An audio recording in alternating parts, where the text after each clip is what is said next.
A lot of people have fear, and where does fear come from, right? Kind of a funny question, but I'm specifically going to talk about fear in terms of like sales or business, cold calling, asking for something, the fear that comes with that. And there's also, on the flip side, you can have this level of overconfidence that just kind of turns people off. So I'm not talking about that specifically, but more the fear of rejection is what it is, right? The fear of someone saying no.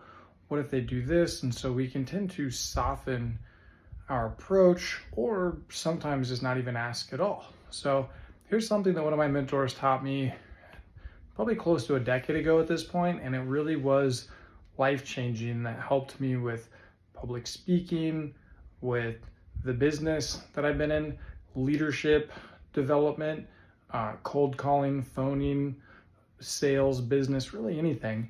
And that is why we have this fear, right?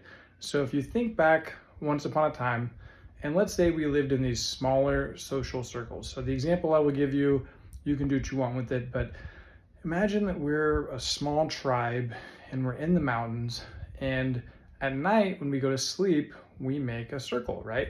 One or two people stand guard at night, maybe with torches. They're protecting us from wildlife. There were these things called megafauna, these big giant animals, maybe some dire wolves, right? Since that's back in the mix now. Basically these big ferocious animals, bears, whatever, things we don't even know about. And those would be predators of small humans. Humans, generally speaking, some people believe they were much smaller, like shorter than 5 feet. And that was just kind of a normal thing. So there's a scenario. Now, imagine I'm in this tribe and I say something that makes you very upset, and I get kicked out of the tribe. My survivability, my ability to survive has now dropped or gotten much, much smaller or reduced.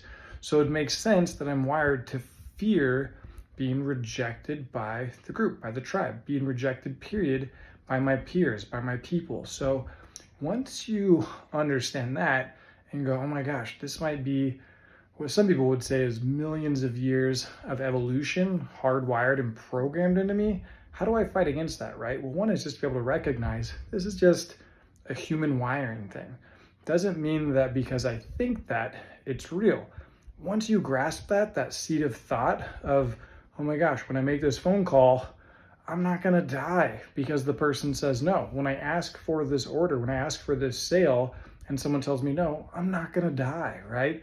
When I get up in front of the group, if I make a mistake, they're not gonna throw a spear or shoot an arrow at me and I'm going to perish. That's just not how it works now.